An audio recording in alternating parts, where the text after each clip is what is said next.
احتشام صاحب، اب دیکھ رہے ہیں ہم کہ ڈونلڈ ٹرمپ تو بار بار یہ کہتے نظر آ رہے ہیں کہ یہ جنگ بس آخری مراحل میں داخل ہو چکی ہے، کسی بھی وقت اس کو کال آف کر دیا جائے گا، یہ ختم ہو جائے گی، کیونکہ وہ یہ دعویٰ کر رہے ہیں کہ ایران میں اب کوئی ایسا بچا ہی نہیں ہے جس کو ہم مزید ٹارگٹ کریں۔ تو سوال یہ پیدا ہوتا ہے کہ اگر وہ سمجھتے ہیں کہ تمام لوگوں کو ختم کیا جا چکا ہے، وہ اپنے ٹارگٹ اچیو کر چکے ہیں، تو پھر ریجیم چینج ابھی تک کیوں نہیں ہو سکا وہاں پہ؟ کیونکہ جو حتمی مراحل میں داخل ہوتی ہے ہمیں جنگ نظر آ رہی ہے، اس میں تو یہی کہا گیا تھا کہ ریجیم چینج اصل مقصد ہے۔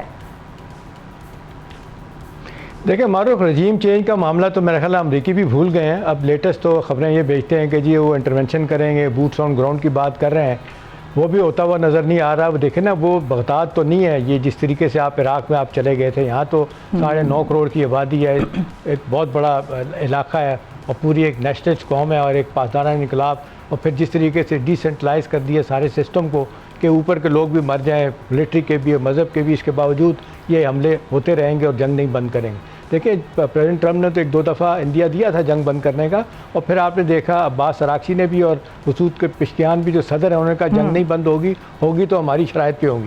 دیکھیں اب صورتحال جس طرف جا رہی ہے نا معروف، وہ یہ ہے کہ وہ کہتے ہیں سپر پاور جب جنگ میں ہارنا شروع ہوتا ہے، جیتنے ہی ہوتا، تو وہ اسکلیٹ کر دیتا ہے معاملے کو، تو یہ اسکلیٹ کرنے کی باتیں ہو رہی۔ اور دوسری سب سے اہم بات ہے کہ جنگ میں آپ کے ایڈوائزر جو ہوتے ہیں نا، وہ رول پلے کر رہے ہوتے ہیں۔ دیکھیں امریکہ کی پوری تاریخ اٹھا کے دیکھ لیں، وہ ریگن کے بارے میں کہا جاتا ہے جو ایکٹر تھے لیکن سب سے زیادہ کامیاب صدر تھے، اس لیے کہ ان کے ٹاپ کلاس وہ تھے اپنا کیا کہتے ہیں ایڈوائزر۔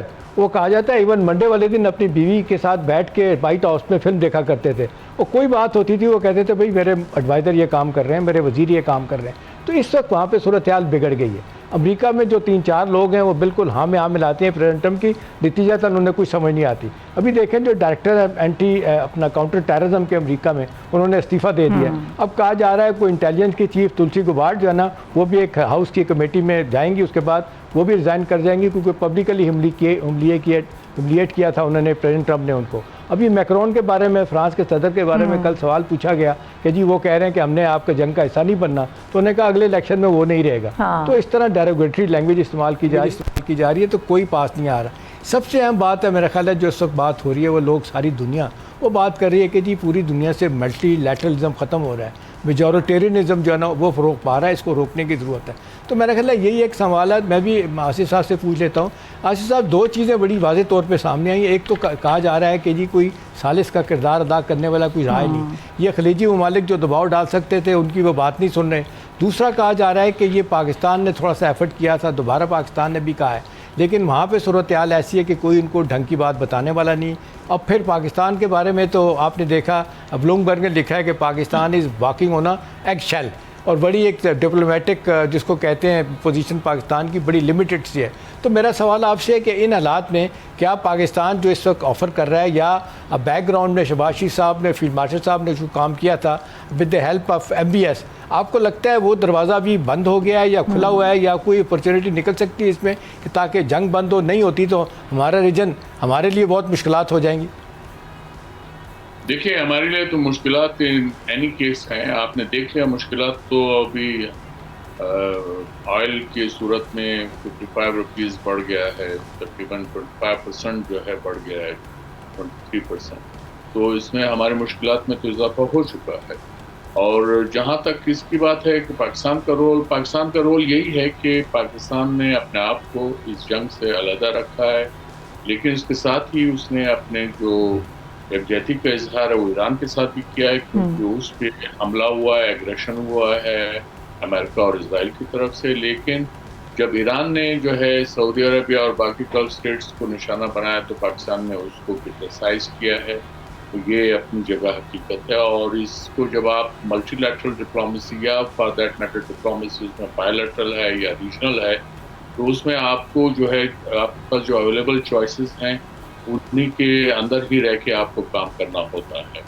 ہاں، یہ ایران نے بھی ایک آپ نے دیکھا اراغچی نے پاکستان کی تعریف کی، پاکستان کا شکریہ ادا کیا، یہ پاکستان کا ایک رول ہے۔ اسی طرح چائنا ہے یا رشیا ہے، انہوں نے جو ہے کوئی ایگریسو وہ ٹون اختیار نہیں کی۔ وجہ یہ ہے کہ یہ وہ وقت ہے کہ جب آپ کو جو شعلے ہیں ان پہ جو ہے ان کو ڈاؤز کرنے کی ضرورت ہے، پانی ڈالنے کی ضرورت ہے، اس کو آگے نہیں بڑھانا چاہیے. اور اس پہ صاحب ایران کی پوزیشن کو آپ کہاں دیکھتے ہیں؟ وہ کہتے ہیں کہ ایران جو ہے وہ ملٹری کانفلکٹ کی ان کی ڈاکٹرائن ہی ہے کہ اس کو اسکلیٹ کیا جائے، وائڈر کر دیا جائے کانفلکٹ کو. آپ کو لگتا ہے کہ ان کے حق میں جائے گی یہ بات؟ دیکھیے یہ حق یا ناحق تو ڈیسائیڈ ہوگا جب دونوں پارٹیز ایگزاسٹ ہو جائیں گی یا ایک پارٹی بالکل ڈیسیمیٹ ہو جائے گی. اس وقت یہ صورتحال نظر نہیں آتی. اور دوسرا یہ بھی میں آپ کو بتا دوں کہ ایران کے اندر جو فرسٹ لائن آف لیڈرشپ ہو گئی ہے، لیکن انہوں نے پچھلے 47 سال میں اپنے انسٹیٹیوشنز گیئر اپ کیا ہے کہ اگر ایک چل جاتا ہے تو دوسرا موجود ہے. یہ انسٹیٹیوشنز کی اسٹرینتھ کی یہ خوبی ہوتی ہے کہ اس میں پھر ایک انڈیویجول میٹر نہیں کرتا اس طرح سے. یقیناً اس کی اہمیت ہوتی ہے لیکن انسٹیٹیوشنز جو ہیں وہ بہت میٹر کرتے ہیں. مثلا آپ گورنمنٹ کالج یونیورسٹی جو ہے اس کا پرنسپل چینج کرتے ہیں تو وہ انسٹیٹیوشن پہ فرق نہیں پڑتا. ایگزیکٹلی. تو آپ اس کینوس کو پھیلا سکتے ہیں. بالکل درانی صاحب، ہم نے یہ بھی قطع کلامی کی معذرت. جی شور. ایران کی اسٹرینتھ جو ہے اس کے انسٹیٹیوشنز میں ہیں، باوجود اس کے کہ امریکہ نے پچھلے 47 سال سے ریجیم چینج کی کوشش کی ہے لیکن وہ ناکام رہا. ٹھیک، صحیح. سر عباس عراقچی صاحب نے بھی جو الجزیرہ کو انٹرویو دیا ہے وہ یہی کہتے ہوئے نظر آ رہے ہیں کہ ہماری لیڈرشپ اگر چلی گئی تو اس کا یہ مطلب ہرگز نہیں ہے کہ یہاں پر جو سارا نظام ہے وہ تبدیل ہو جائے گا. یہ بڑا مضبوط نظام ہے، یقینی طور پہ آپ بھی اس کو بڑا قریب سے دیکھ چکے ہیں. جانا یہ چاہ رہے ہیں کہ اب آگے آنے والے دنوں میں یہ سچویشن آپ کو جاتی کہاں نظر آ رہی ہے؟ کون ایسے ممالک ہیں، کون سے جو تھوڑا سا انٹروین کر سکتے ہیں، اس معاملے کو رفع دفع کروا سکتے ہیں؟ جیسے آپ نے کہا سوائے ڈونلڈ ٹرمپ کے کوئی نہیں کر سکتا، لیکن ایک جانب ڈونلڈ ٹرمپ تو پیچھے ہٹتے کبھی کبھی نظر آتے ہیں، لیکن اگلے ہی دن ہم دیکھتے ہیں کہ کوئی بڑی شہادت کی خبر آ جاتی ہے اور پھر جو ایسکیلیشن ہے وہ زیادہ بڑھ جاتی ہے ایران کی جانب سے. جس طرح سے آج کا بیان بھی اگر ہم دیکھیں تو ایران تو بار بار یہی بات کر رہا ہے کہ اب مذاکرات کا وقت ختم ہو چکا ہے، اب ان طاقتوں کو کچلنے کا وقت ہے. دیکھیں ایران کی طرف سے تو بہرحال وہ اپنی میکسیملسٹ پوزیشن کا اظہار کریں گے، لیکن آج اگر ڈونلڈ ٹرمپ یہ اناؤنس کرتے ہیں کہ اوکے یہ وار ختم، تو پھر ایران کا ری ایکشن کیا ہوگا؟ وہ پھر حملے کرے گا؟ مجھے نہیں لگتا. میرے خیال میں ایران جو ہے وہ بھی یہی چاہے گا کہ جنگ بند ہو جائے، کیونکہ ایران نے بہرحال اپنا جو لوہا ہے وہ منوایا ہے. اسرائیل اپنے آپ کو انونسیبل کہتا تھا، ان کے آئرن ڈوم کو پینیٹریٹ کر گیا. اس وقت جو ہے تل اویو اور اس کے اور دوسرے جو ٹاؤنز ہیں اسرائیل کے وہ گھوسٹ ٹاؤنز ہو چکے ہیں، لوگ بھاگ گئے ہیں. تو اس لیے آپ کو یہ دیکھنا پڑے گا کہ ایران نے اپنا کیا کارکردگی دکھائی. دوسرا آپ نے یہ بھی دیکھا کہ یہ جو اسٹریٹ آف ہارمز ہے ایران نے چوک کر دیا ہے، جس کا نتیجہ کیا ہے؟ اس وقت پریزیڈنٹ ٹرمپ پہلے ریکویسٹ کرتے رہے جو ہے نیٹو فرینڈ سے کہ وہ آئیں اس کو جو ہے کھولیں اور پھر کہیں، تو ان کی اپنی طاقت کہاں گئی امریکہ کی؟ وہ وجہ کیا ہے کہ وہ اپنی جانوں کو خطرے میں نہیں ڈالنا چاہتے، وہ دوسروں کو ڈالنا چاہتے تھے. اگلے بھی وہ جو ہے ہوشیار ہیں، وہ بیوقوف نہیں ہیں. تو انہوں نے کہا کہ بھائی یہ جنگ آپ نے کی، کوئی نیٹو کا مسئلہ نہیں تھا. آپ ہی جو ہے اپنی طرف سے آپ کو ایک دن ذہن میں سما جاتا ہے آپ نے حملہ کرنا ہے تو ہم آپ کے ساتھ شامل ہو جائیں. تو انہوں نے یہ رویہ ہے. تو پریزیڈنٹ ٹرمپ کو ایک طرح سے جھٹکا دیا گیا. تو اسرائیل کا آپ کے خیال میں کیا رویہ ہے عاصف صاحب؟ یہ جو کہا جا رہا ہے کہ اتنی زیادہ تباہی ہوئی ہے، وہ خبریں نہیں آنے دیتے، وہ فلپ سائڈ کہتے ہیں یہی ہے جنگ کی، کہ وہاں سے کچھ بھی پتہ نہیں چل رہا کیا ہو رہا ہے. وہ کہتے ہیں جس کا ذکر آپ کر رہے ہیں ان کا جواب فتح 2 ان کا جو ڈرون ہے 4 منٹ میں کہتے ہیں وہاں پہ تل اویو میں اور حیفا میں پہنچ جاتا ہے. تو میرا سوال آپ سے کہ کیا اسرائیل پہ بھی ان کی پبلک اوپینین لوگ کو دباؤ ڈالیں گے؟ لگتا ہے کہ جنگ بند کروائیں، یا ان کا وہ جو گریٹر اسرائیل بنانے کا خواب ہے وہ پورا کرنے کے چکر میں سب کو بدیا میٹ کرنے کے موڈ میں؟ دیکھیے ایران کے اندر ایک اچھی خاصی جو ہے تعداد ہے جو جنگ کے خلاف ہے. وہ انفیکٹ جو غازہ ہے اس کے خلاف بھی انہوں نے بڑی کیمپین چلائی تھی. پھر اسرائیل کی اس وقت جو پرائم منسٹر ہیں وہ اصل میں اپنے آپ کو بچا رہے ہیں کرمنل چارجز سے. جب تک پرائم منسٹر ہیں تو ان کے وہ چارجز نہیں ہوں گے، لیکن جو ہی یہ ہٹ جائیں گے تو ان پہ جو ہے وہ مقدمہ شروع ہو جائے گا اور غالب امکان یہ ہے کہ وہ جیل میں چلے جائیں.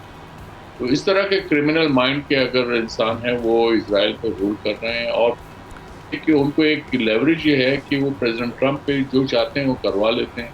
پریزیڈنٹ ٹرمپ کے جو قریبی لوگ ہیں وہ اسرائیل کے بہت قریب ہیں. یہ اس طرح کا ایک مشکل صورتحال آ گئی ہے، بلکہ امریکن ایڈمنسٹریشن کے لیے بھی آ گئی ہے، امریکن انسٹیٹیوشنز کے لیے آ گئی ہے. امریکہ کے جو ہے وہ آرم فورسز کی طرف سے واضح طور پہ کہا گیا تھا اس جنگ کی خلاف بات ہوئی تھی، لیکن چونکہ پریزیڈنٹ ہے وہ کمانڈر ان چیف ہے تو ان کا حکم وہ بجا لا رہے ہیں. لیکن آپ یہ دیکھ رہے ہیں کہ بوٹس آن گراؤنڈ جو ہے اس پہ ریزسٹنس ہے اور وہ امریکہ نہیں جائے گا. ابھی انہوں نے جو بظاہر جو پبلکلی 14 جو ہے ڈیتھس کو ایکنالج کیا ہے، یہ اور بڑھے گی تو پھر آپ دیکھیں کہ امریکہ کے اندر پہ ایک اور ویو اگینسٹ دا وار. ٹھیک ہے، thank you so much for joining us. Asif Durrani sahib موجود تھے، ہم معاملے پہ گفتگو کر رہے تھے. احتشام صاحب ہمارے ساتھ ہی موجود رہیں گے. ناظرین بریک پہ جا رہے ہیں، بریک کے بعد واپس آئیں گے. کچھ اہم ایشوز ہیں ان کو بھی حصہ بنائیں گے، ساتھ رہیے گا.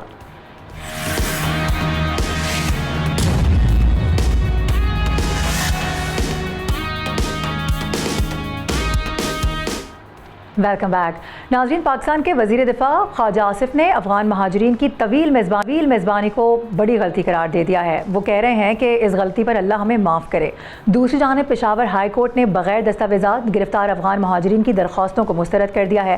فیصلہ chief justice S M Atiq Shah نے یہ تحریر کیا ہے. عدالت نے ریاستی موقف کو برقرار رکھا ہے. جبکہ آپریشن غضب للحق کی بات کی جائے تو وہاں پر بھی ہم دیکھتے ہیں کہ پاک افواج نے افغان طالبان اور فتنہ الخوارج کے خلاف کارروائیاں جاری رکھی ہوئی ہیں.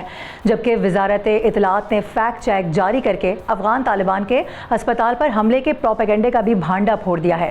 وزارت اطلاعات کے مطابق کابل میں ذخیرہ شدہ گولہ بارود کے دھماکے دہشت گرد پراکسی کے زیر استعمال اسلحے کی موجودگی ظاہر کر رہے ہیں.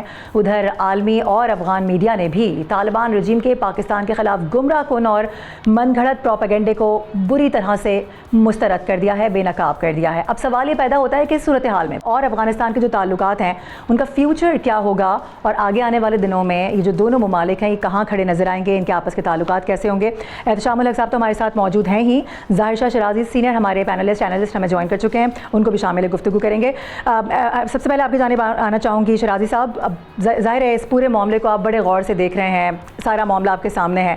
کیا سمجھ رہے ہیں کہ ایک جانب جو پاکستان ہے جہاں جہاں پہ اسٹرائکس ہوتی ہیں، اٹیکس ہوتے ہیں، نہ صرف وہ بتایا جاتا ہے بلکہ ان کی جو ویڈیوز ہیں وہ تک جاری کی جاتی ہیں، اور اب جو فیکٹ چیک آیا ہے اس کے بعد تو جتنے بھی ابہام تھے وہ سارے بالکل ختم ہو چکے ہیں. یہ آپریشن ابھی تک کہاں جاتا ہے دیکھ رہے ہیں، اور اس ساری صورتحال کو اگر ہم سامنے رکھتے ہوئے اندازہ کریں کہ آگے آنے والے دنوں میں پاکستان اور افغانستان کے جو معاملات ہیں یا تعلقات ہیں وہ کیا رخ آپ کو اختیار کرتے ہوئے نظر آ رہے ہیں؟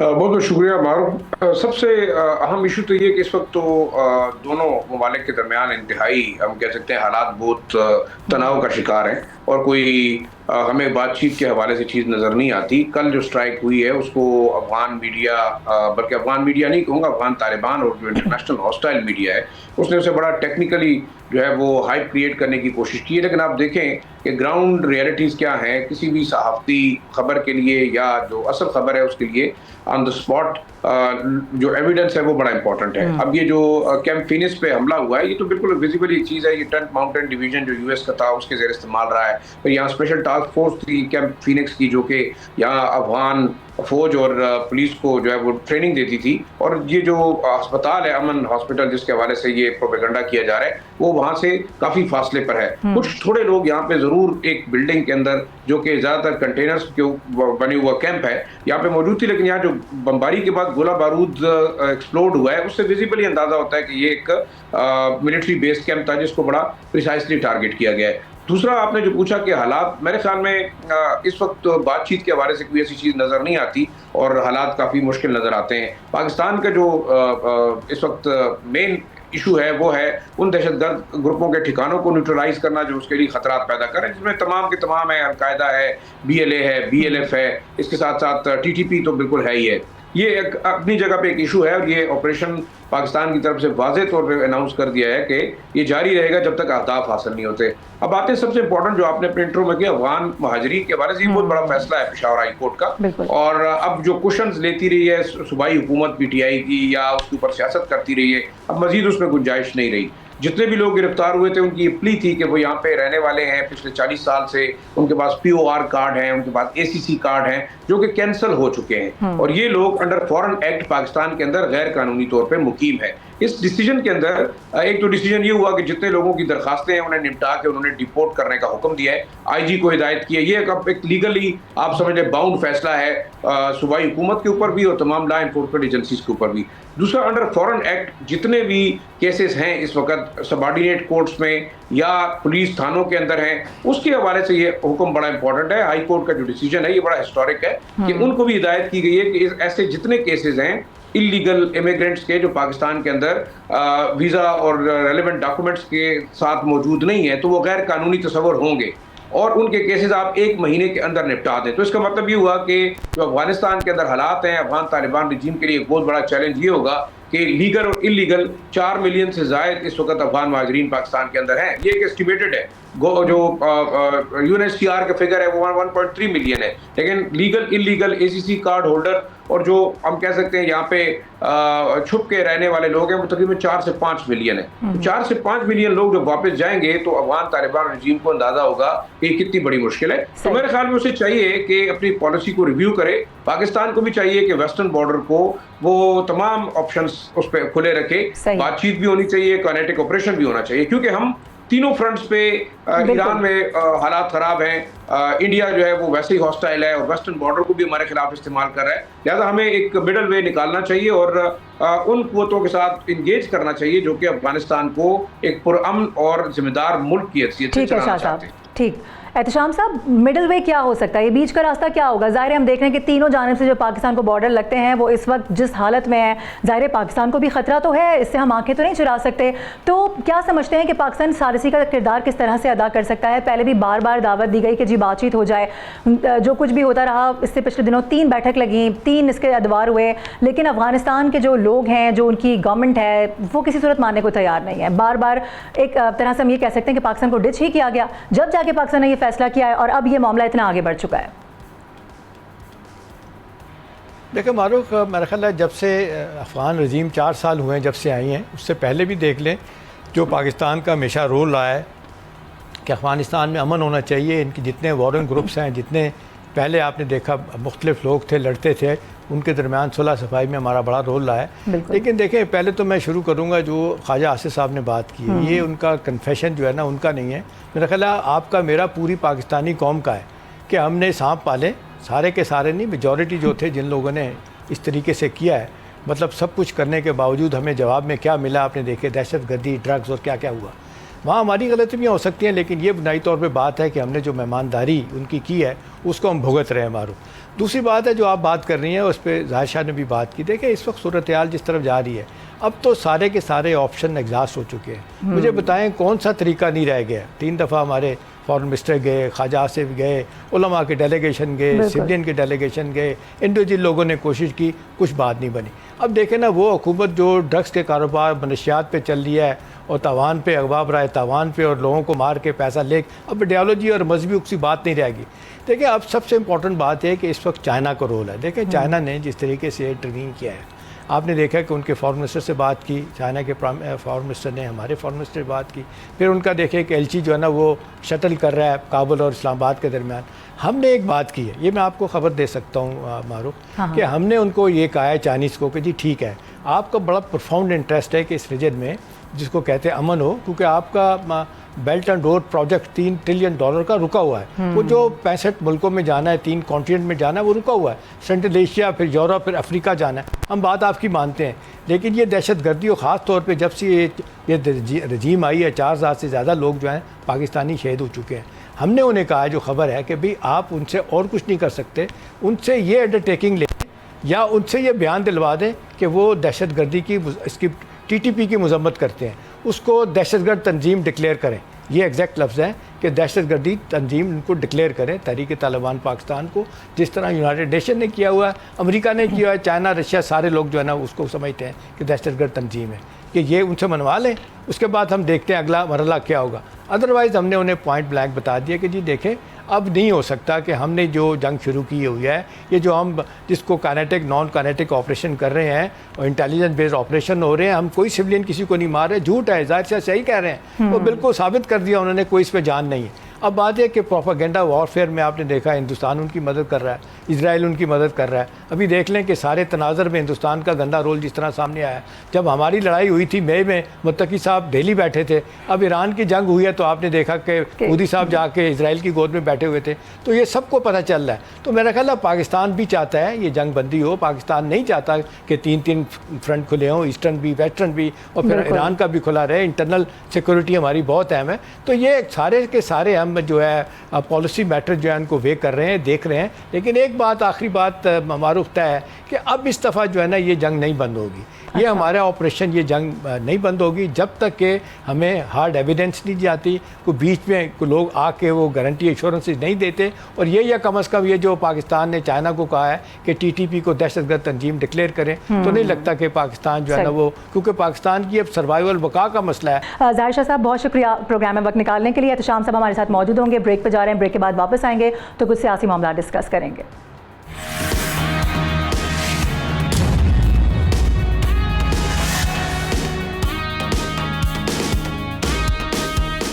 ویلکم بیک ناظرین. کچھ سیاسی معاملات بھی ڈسکس کر لیں تو گزشتہ کچھ دنوں سے ہم دیکھ رہے ہیں کہ علیمہ خانم اور سہیل آفریدی بڑی خبروں کی زد میں ہیں. کچھ سینئر صحافیوں کے مطابق علیمہ خانم اور سہیل آفریدی کی وفاق کی اہم شخصیات سے خفیہ ملاقاتوں کا انکشاف بھی ہوا ہے, جن میں آخری ملاقات اسلام آباد کے فاتح ہاؤس میں ہونے کا دعویٰ کیا جا رہا ہے. اطلاعات کے مطابق ان ملاقاتوں میں بانی P T I Imran Khan سے ملاقات نہ کروانے اور وفاق کے ساتھ معاملات کو ہموار بنانے پر گفتگو بھی کی گئی ہے, جبکہ بشرا بی بی کی ملاقاتیں محدود کرنے کی بات چیت بھی سامنے آئی ہے. ذرا یہ بھی کلیم کر رہے ہیں کہ انہی روابط کے باعث بعض قانونی معاملات میں غیر معمولی تاخیر اور پیش رفت بھی دیکھی جا رہی ہے. جبکہ دوسری جانب علیمہ خانم ان تمام دعووں کو یکسر مسترد کر چکی ہیں. واضح کیا ہے کہ ان کی سہیل آفریدی سے آخری ملاقات سپریم کورٹ میں ہوئی تھی اور اس کے علاوہ کسی بھی حکومتی عہدیدار یا شخصیت سے ان کا کوئی رابطہ نہیں ہوا ہے اور نہ ہی کوئی خفیہ ملاقات کی خبر درست ہے. اب علیمہ خانم کا یہ کہ عمران خان کو جیل میں عملاً تو تنہا کر دیا گیا ہے, ان سے ملاقات اور علاج میں رکاوٹیں بھی ڈالی جا رہی ہیں. انہوں نے خبردار کر دیا ہے کہ اگر انصاف کے دروازے بند کیے گئے تو عوامی دباؤ بڑھایا جائے گا اور پھر دھرنے جیسے آپشنز بھی ہمیشہ موجود ہوتے ہیں, کیونکہ ان کے بقول عمران خان کے ساتھ ہونے والا سلوک کسی صورت قابل قبول نہیں ہے. احتشام صاحب ساتھ ہی موجود ہیں. احتشام صاحب سب سے پہلے تو اس خبر پہ آ جاتے ہیں جو ہم دیکھ رہے ہیں گزشتہ 2-3 روز سے گردش کر رہی ہے, یہ خفیہ ملاقاتیں, یہ بیک ڈور رابطے, یہ کوئی سیاسی حکمت عملی ہے, یہ کوئی ایسا آپشن ہے جس کو اختیار کیا جا رہا ہے پس پردہ بیک ڈور جو کہ عوام کے سامنے نہیں لایا جا رہا, یا پھر یہ واقعی کچھ ایسے تفرقات ہیں جن کا ذکر پہلے بھی ہوتا ہے؟ دیکھیں معروف علیمہ بی بی کا, علیمہ خانم کا یہ کہہ دینا, تردید کر دینا کہ میری کسی سے ملاقات نہیں ہوئی, چلے میں نہیں کہہ رہا, آپ نہیں کہہ رہے, ذرائع کہہ رہے ہیں, چلیں چھوڑ دیں ان کو بھی. علی امین گنڈا پور, آپ کو یاد ہے رمضان سے پہلے اسلام آباد میں جب یہ لوگ بیٹھے ہوئے تھے, انہوں نے بڑا اوپنلی بڑا واضح طور پہ کہا تھا کہ اس معاملے میں علیمہ بی بی, اور پھر نام لیا تھا انہوں نے محسن نقوی جو ہمارے انٹریم منسٹر ہیں, کہ جی کس طریقے سے وہ رابطے میں ہیں, وہ کوشش کر رہے ہیں محسن نقوی صاحب کہ کسی طریقے سے کوئی ریلیف دیا جائے پی ٹی آئی کو. تو یہ باتیں تو اب ڈینائی کرنا تو بڑا آسان ہوتا ہے معروف, لیکن حقیقت یہ ہے کہ آپ کسی وقت آپ خاموش ہو جاتے ہیں, کبھی آپ ڈینائی کر دیتے ہیں, لیکن اصل بات یہ ہے کہ اس وقت جو پی ٹی آئی کی مجبوریاں مشکلات ہیں وہ کم نہیں ہوئی, چاہے وہ عدالتی محاذ پہ ہیں, سیاسی محاذ پہ ہیں, چاہے طبی محاذ پہ ہیں. جو مانی پی ٹی آئی کو شفا انٹرنیشنل ہسپتال میں داخل کرنے کی بات ہو رہی.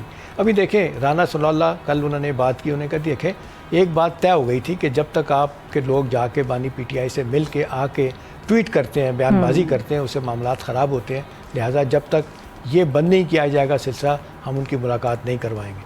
پھر آپ نے دیکھا کہ اس پہ علیمہ بی بی کا بھی ریاکشن آیا, اور ساتھ ہی ان کا جنید اکبر کا بھی آیا. انہوں نے کہا کہ یار دیکھیں بات یہ ہے کہ اگر کوئی ڈاکٹر ملنے جاتا ہے وہ تو آ کے کوئی اس طرح کا بیان نہیں دے گا. اس پہ رانا صلی اللہ نے کوئی جواب نہیں دیا. دیکھیں اب صورتحال کس طرح جا رہی ہے, میں آپ کو تھوڑا سا نقشہ کھینچ کے بتا دیتا ہوں.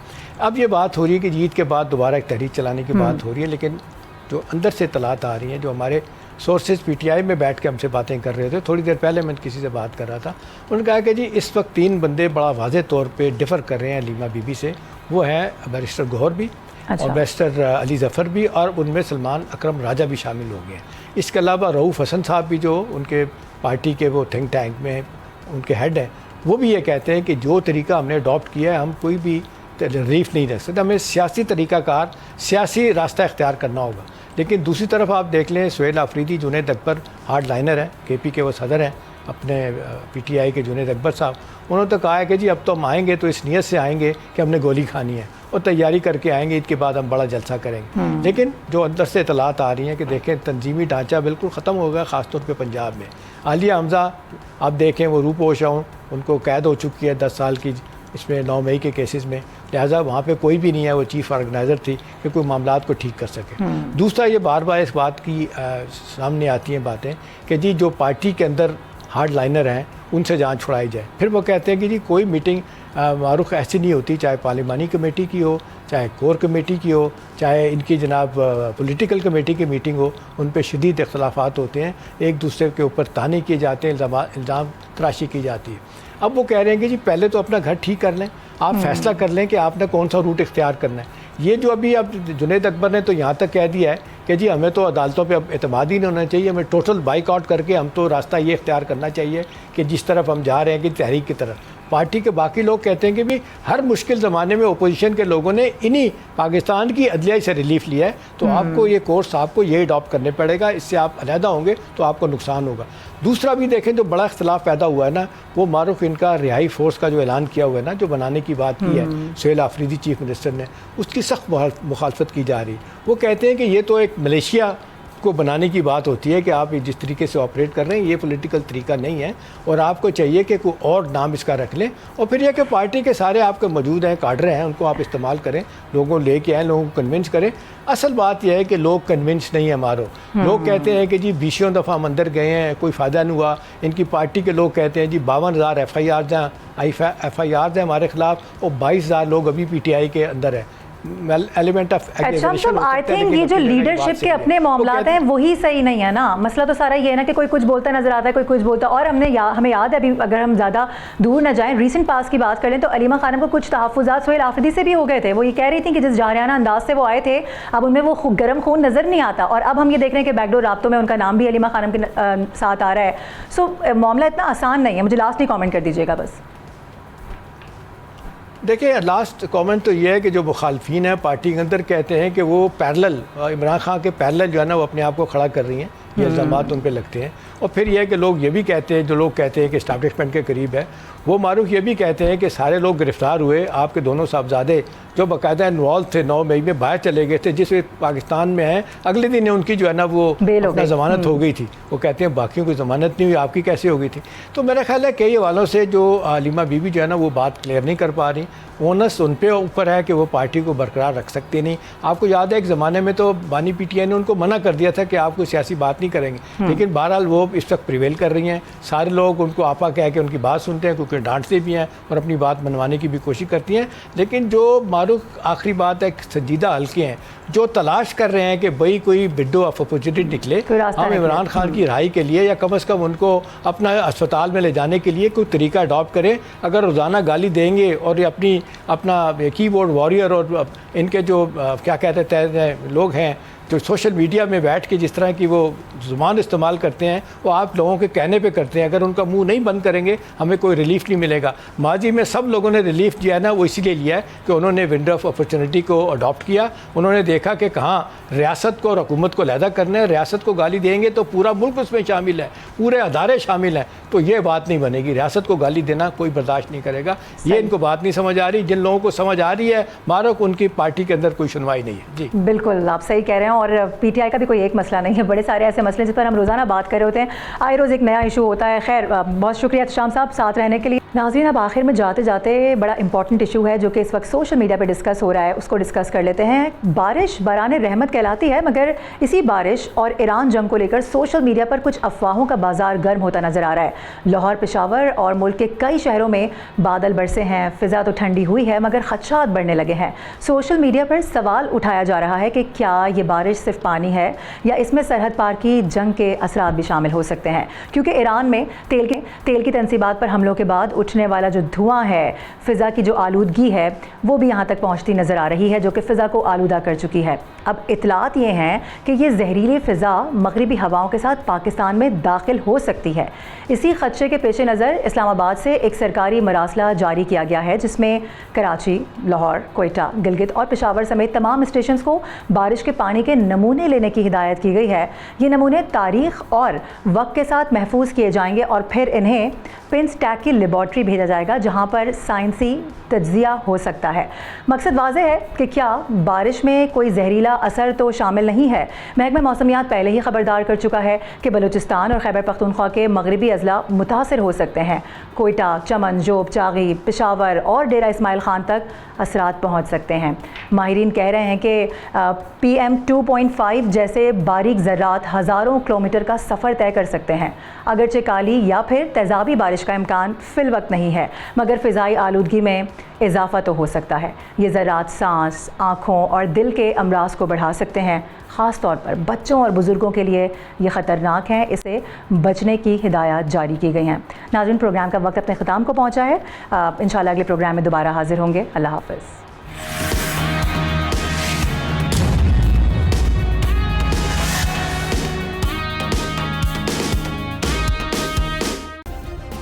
سبسکرائب کریں اور بیل دبائیں تاکہ کوئی خبر رہ نہ جائے۔